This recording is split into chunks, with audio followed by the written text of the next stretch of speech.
Welcome to the New Directions podcast, where we specialise in helping real women achieve real transformations. Welcome, Marisa, to the New Directions Women's Fitness podcast.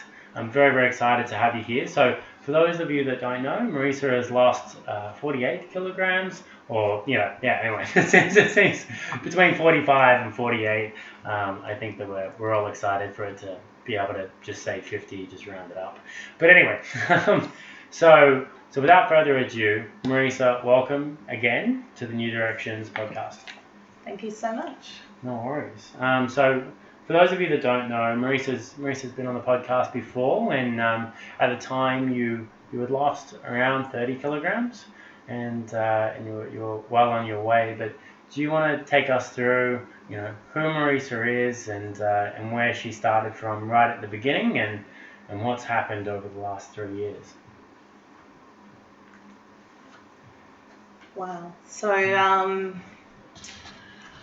I think it began when I was significantly overweight. I was 121 kilos, just over, and started to get a little bit worried because I was at high risk of diabetes, and I'd painted the bleakest picture of myself, my future self, that I would be blind, I'd have body parts amputated, I'd end up in a retirement home before my time, and no one would visit me. So life couldn't get worse, and I wanted to prevent that outcome. And I connected with mums at the time, and eventually met Matt and started exercising with him. And it was difficult in the beginning because I was significantly overweight. All my exercises had to be modified. It was embarrassing when I started, a little bit embarrassing when I started with New Directions, because I was the largest woman there, and I couldn't do what the other girls could do, and a lot of them looked absolutely perfect and amazing, and I was far from that point. So I'm only just starting to realise that I'm moving towards there myself, rather than, which is great. It's all good. I'm not, it would be great to be able to have abs like the other girls in the future. It's all possible. But, it's all in the cards. Yeah, I'm no longer the heaviest, which is hard to come to terms with. Okay. So yeah. let's go back a little bit. I think you're getting excited. Yeah. So when we first met, right? Yeah. So you were at 121 kilograms. You extrapolated out where you were right now, like at that time, and what you were doing, and the habits that you had, and you went, all right, so in 20 or 30 years time, I'm going to be in a very bad situation if I continue on this path. And that's what I'm hearing you say. Yeah. And so that gave you the strength and maybe the permission within yourself to say, okay, enough's enough. I need to find perhaps a different strategy in life. Yeah. Is that fair to say? Yeah. Yeah. And so whatever was holding me back in the past, that future gave me the push that I needed to make significant changes. Yeah. And so how did we begin? I was there, but how did we begin? What did we do? From the very beginning. From From Mums Fitness Fun. Yeah. Yeah. Mums Fitness Fun. So a group of mums got together. We all had the common goal of wanting to lose weight or strengthen tone. Not all of them needed to lose a lot of weight, but wanted to get fitter after childbirth. There was nothing in the community that catered for us and our kids, because we all had kids that we had to bring along to exercise. So we decided to create our own group, and that's where Mums Fitness Fun was born. We employed Matt from New Directions, which was an incredible choice, destiny for us and for me. And the kids would play with toys in the same room that we would work out with Matt, so it was a daytime program. And so it was fantastic for the kids. They would imitate the mums often, the older ones, and it would start that legacy of health by the mums making changes in their own lives and stuff like that. Just focusing on you. So that's where it began. And from the exercise front. And then I started the morning classes with New Directions, and that was a step up for me. Mm-hmm. So I'd start with 1 class a week, built to 2, to now exercising before the classes as well. So doing 45 minutes on the bike and then a double class. So getting my 2.5 hours of exercise in before 7 in the morning, which is 3 times a week, which is an incredible routine. But it didn't begin there. It was a gradual process. Okay. So that's okay. So basically, so in a nutshell, we started off with the shorter classes, with the mums that were just starting up, and the new mums who were just starting up and getting back into exercise. And quickly, although you might have been the biggest one there, quickly you ended up being able to do all of those exercises. You ended up taking on the nutrition advice to a degree. Yeah. and then from that you were dropping weight. You then was like, okay, it's time to step it up. So then we moved into the morning classes, right? And in the morning classes we had they were longer, and they were also more difficult, and they were with much fitter women. Yes. And so then that was phenomenal, and each time I'd be putting more and more pressure on you from the nutrition front. And and do you want to talk a little bit about, or are you open to talking a little bit about what fears you had when it came to being smaller, or why you put the weight on in the first place? Okay. At a deeper level. Okay, so I think the biggest thing for me was being sexually abused at 18. So most of my life I wasn't overweight. I only put the weight on post 28. And before putting on the weight, I would get a lot of unwanted male attention. And then I found once I put on weight, that stopped. And it's like, hey, this is kind of cool. I know a lot of women might like being invisible, but I was enjoying being invisible and protected by the weight that I was carrying. So as I've journeyed over the last few years, I've found it incredibly difficult breaking into new weight loss milestones and getting lighter and lighter and getting more attention from lots of different people. But I've found now at 50 compared to 30, I'm getting a lot of attention more from mums and people that I know, and I'm inspiring other women, which is awesome for me, makes me feel good, and also great to be part of their journeys as well. Whereas I'm not getting that unwanted male attention in the same way that I would at 30. So it took a long time to get to this point, and I think the daily statement of intention helped a lot. So I created that with Matt, about a year ago? Or during about we created March many, or something? When we went through it in that particular Yeah. setup. So it was earlier in the year, and we worked out my goals, the actions that would be required to meet those goals, and then formed daily affirmations that I would say every single day for months and months and months. And I'm just going to jump in there just for 1 second, because you're on a roll and I really don't interrupt. I just to make the girls out there understand why the statement of intention, because it sounds kind of, I don't know, if I was hearing about it for the first time from afar, I'd be like, okay, so you wrote down some statements and you made a plan, who cares? Like, why would that have such a big impact? But very quickly, the reason why this statement of intention works so well is because it effectively uses the same strategies that amazing marketers use on you, and you're just using them in a conscious way on yourself. So what I mean when I say that is you will have at a subconscious level beliefs about yourself and a process of doing things that is in line with that belief. And the only way that you can change those beliefs is through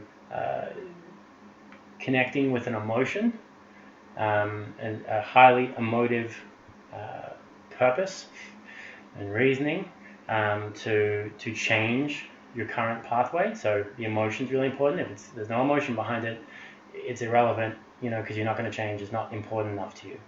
The second is repetition and the frequency. So you have to be doing it every single day and with like deep emotion behind it, and you have to be saying it out loud. And at first you're going to feel silly and foolish for doing it. Then you're going to start to feel like, oh, everything that I read I keep doing what I read. And then eventually that end goal that was your desire, instead of it being like a pipe dream, becomes an inevitable reality, which Marisa has shown very clearly. So sorry, and now getting back to you. So I think that one of the biggest statements that I created was, as I come down in weight, that I will replace fear with courage and excitement, as I find that I'm able to do more and achieve more physically and in my daily life. So I was saying that every day, and along with a whole lot of other things, but really trying to live that, replace the fear with courage and excitement. And it eventually worked. So I'm not quite there yet, but I'm a lot closer than I have been for a long time. You should see the smile on Marisa's face right now as she says that. So when it comes to that replacing fear with courage and excitement, it also means you had to walk through fear a lot of times. Small sometimes, and then very large other times. So can you remember some of the things that scared you along the way? I can think of many, but it could be small and it can be the big ones as well. I don't know. I think the biggest thing is just seeing figures on the scales that I've never seen before. So getting used to that and then being scared by that. So it's like, right, I'm an emotional leader, and when I saw figures that I've never seen before, it's like, okay, we'll work at maybe changing those. So, and increasing in weight rather than decreasing in weight. So I'd always struggle with, I could lose weight very quickly, but I can gain it very quickly as well. So to be clear as well, so what you're saying is you have this vision and you work so hard towards, dropping weight and achieving this goal, and then you look at the scales and you're like, oh my God, I've achieved what I wanted to, and now I'm panicking because perhaps, or I'm feeling fear because perhaps being at this weight is making me vulnerable to male attention and attacks. That's right. Yeah. So since I've lost weight, I've only been in one semi-awkward situation compared to all the male encounters that I have every day. So it's like, well, that's pretty cool. Yeah. So, and it wasn't a really threatening situation. It was just uncomfortable.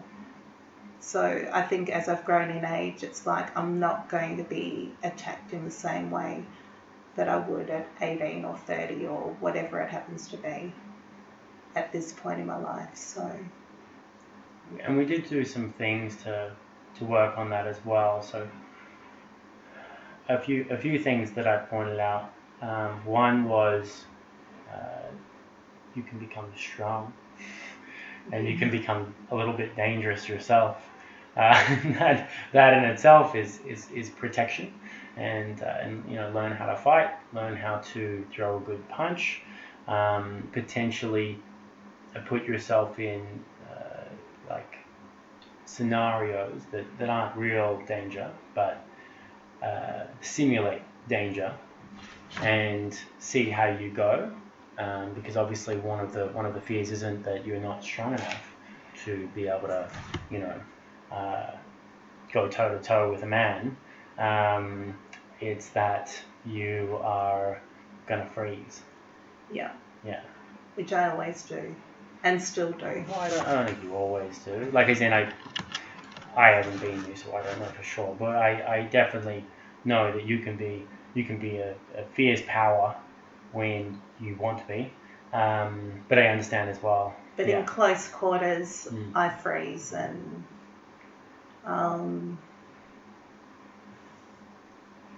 thankfully I haven't been in, and probably won't be in that situation again.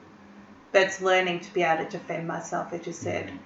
I'm getting great arm muscles, which is great, and physically I'm getting stronger, so I look a lot stronger, but it's just being able to defend myself now in those situations. Do you believe as well that we've worked on your assertiveness over the last 3 years?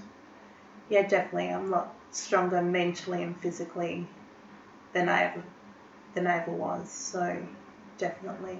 So from your point of view, how are you more assertive now than you were? What would be an example? I suppose you don't put yourself into those vulnerable positions in the first place. So, it's learning to read situations early to prevent an unpleasant outcome. And then I think it's just knowing what I want as well. So transforming my life and saying, okay, well now I'll step up my nutrition, which I'll do next year, and bring my health and fitness to the next level and help myself transform, and then through that transform other lives as well as I enter the health and fitness industry. So I think that makes you stronger as well and more assertive, having that clarity of where you want to go. Definitely. Okay, and so just to go back there for a second, so we together fought tooth and nail back and forth, probably for the first, to get you into the 90s from, the 121. And by no means was this a smooth sailing, you just lost 1 kilogram a week every week. That was not your journey. As we've kind of stated already, it was much more turbulent. But when you got to the 90s, we had a chat, and you basically said, Matt, I just want to focus not on on events now. I just want to focus on weight loss. And I said to you, I don't think that's going to work. And you were adamant. You're like, yes, it will. And my opinion was that you needed pressure, and the pressure of events and the fear of not being able to do them as well as you wanted to, or letting other people down, that would initiate that force. So I let you have your way for 3 months. How did that go? My weight plateaued for those 3 months. So I don't think I significantly put on weight. I didn't really lose weight. I was just at the same level. Yeah, so it's up and down by 3 kilograms. Obviously, you'd highly report the 3 kilogram loss, and then you'd quietly shy away. As I put on my 3 kilos. Yes. Yeah. Over pasta or whatever.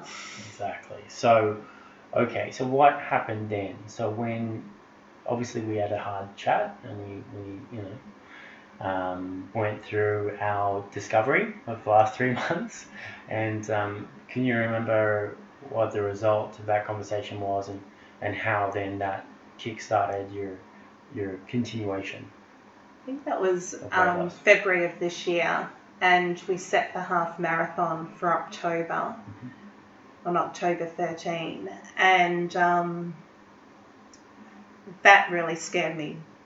So going from hardly being able to run 100 metres when I first met Matt to over 21 for a half marathon was huge. Yes, I've grown, but that was still a huge it was raising the bar to the next level. Mhm. But by the same token, I kind of wanted to be the person that ran the half marathon. So do all the things that would have me be that half marathon runner.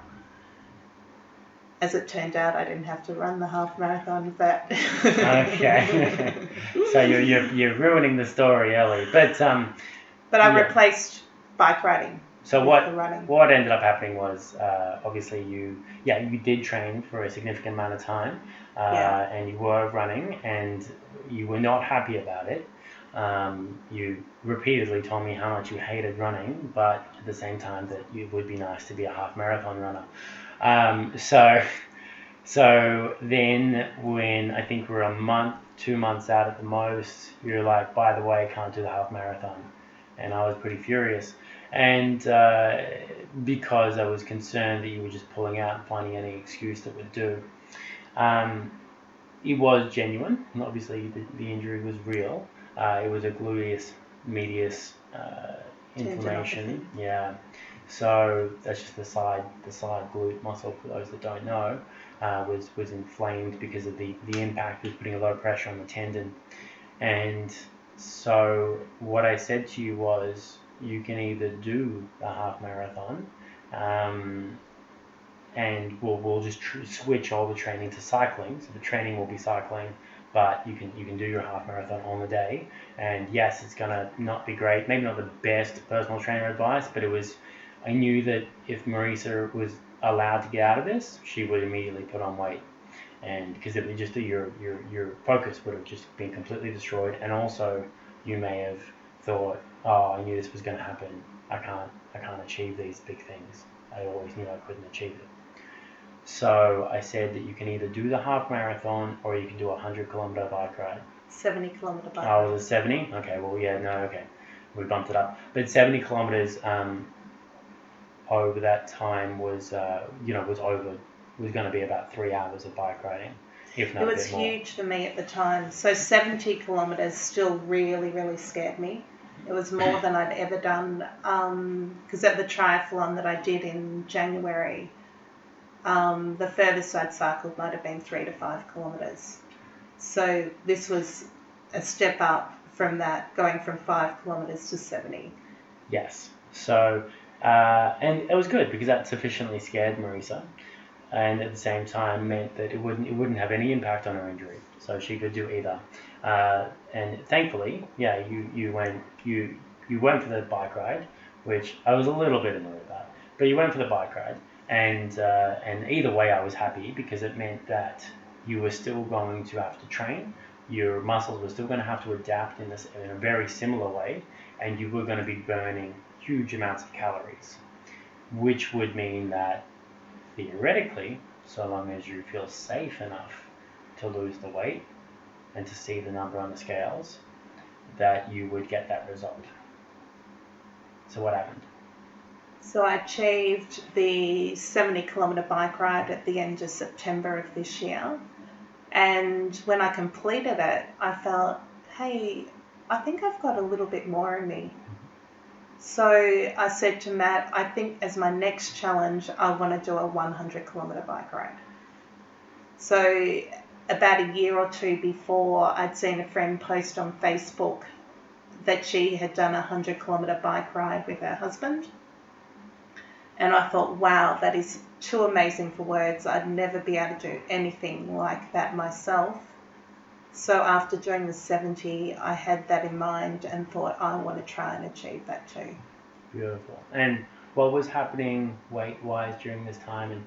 And also, why do you think maybe you were okay with losing the weight during this period, whereas you weren't when you were obviously plateauing for 3 months at 90 kilograms or 93? I think over the year it's been a bit of an experimentation process. Mm-hmm. So it's taken a while. So thankfully it's only been within the year. But as I've come down in weight, I'll try it for a bit, put on a bit of weight, come back down, but come down sort of a little bit more each time. So I've netted a loss, which has been great. And I've found that as I've got lower and lower and lower, I haven't had that unwanted attention that I thought I would get. And this may be too harsh for some people to hear, but I did point out as well that I was like, when you were 20 or 30 and you're on a dance floor or something like that, or just when you're in that age category, and then you're going to be more likely to be surrounded by singles, and also, you know, you're the signal to society is that you are something to be very highly valued and sought after.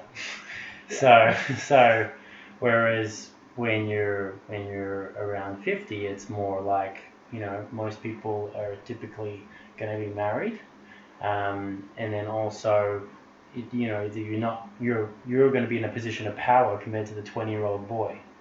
You know, like, it's not the dynamic there is not a 20-year-old girl and a 20-year-old boy. It's a 50-year-old woman and a 20-year-old boy. You know? We've had a lot more life experience, and the respect is a lot greater too. You're just in a different environment and you're doing different things, so there's a greater male respect, I think, for each other. You know, it works both ways. You've got that respect for each other, whereas in your 20s, 30s on a dance floor, it's completely different. It's a different market, different philosophy, different ideas and values. So, yeah. Very strong Epicureanism. Pleasure seeking is what that means. All right. So, let's go through this. How have you changed through the journey thus far? So I think I've replaced my fear with courage and excitement, as I said before. Yes. And I'm starting to live the journey more powerfully, and I've evolved so much. So it's exciting that I'm now taking it to the next level. That's the biggest thing for me, to do the nutrition and then, you know, help other women live what I've lived and transform lives. Absolutely. And that is really where you've gone from being in a position where you need help to get started and to make those changes, and now you're moved into there's a lot of independent will coming from within you now. Yeah, which is fantastic. And now you're obviously by doing this education and even by being here right now and by everything you do in the Facebook groups, you are becoming interdependent, and you're really helping a lot of women out there. Yeah. So I'm still not ready to give up my training myself. Oh, that's okay. Yeah. But yeah, my exercise in particular is so much routine and down pat. I know what I'm doing. I know when I'm doing it. I don't have to think about it. It's just part of life, which is great. So it's just the nutrition that I have to fine tune, the emotional eating, the other things that we've spoken about. Yeah.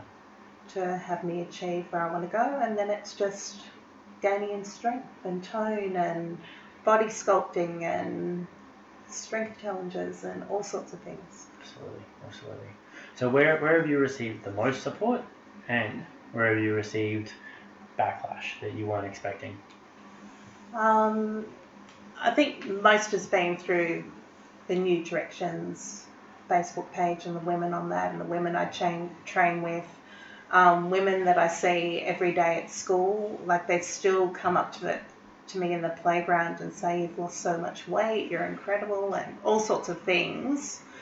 And I'm like, "Oh, but I put on 2 kilos this week," and it's like, I just haven't seen you for a while. So yeah, overall you've lost weight. So you're just making a difference there. They're so excited for you and excited, you know, possibly at the potential of starting something themselves that they thought may not be possible because they felt that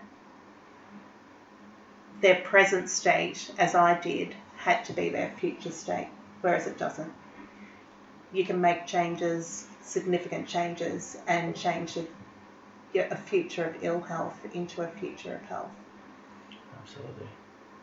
All right, so let's run through at the moment, week to week, for the girls that are very curious to see what this super fit woman is doing to get such incredible results. Let's just very quickly run through your week. So we've got Monday, Wednesday, Friday. You're doing double group training classes. That's an hour and a half. Plus you're doing bike riding before or after that most of the time. Yeah, no, I do that every Monday, Wednesday, Friday. So I'll come into the gym between 4:30 and 4:45. I'll do 45 minutes on the bike and then do the group training for an hour and a half. So 2 45-minute back-to-back classes. On a Tuesday, Thursday, Saturday, it's a quieter day. So usually I'll just do 45 minutes on the bike on those days. And then on a Saturday, I initiated, because I love bike riding, which Matt introduced me to, a Bayside bike riding group, and we ride up to 40 kilometres each week every Sunday morning. So I'm really enjoying that. Beautiful. All right, and so what are you doing through the week? Oh, sorry, hold on a second. We're getting the wrong thing. And what do you think are the invisible factors helping you to stay the course? What are some of the things or the people that help you stay focused? I think a lot of the women on the private Facebook page keep me going. So as you see other women at different stages losing that kilo a week, or Kath recently completely transforming as a result of the 28-day ab challenge, it's everyone's tackling different things. Em running her marathons. Every single person in that group is achieving and making significant improvements in their own lives, and that's inspiring and keeps you going. Being surrounded by them, knowing what's possible, and not just what's there. It's their motivation that is helping to drive you as well. So we might be at different stages, but their achievements are still my achievements. So that helps keep me going to do what I have to do. Very well said.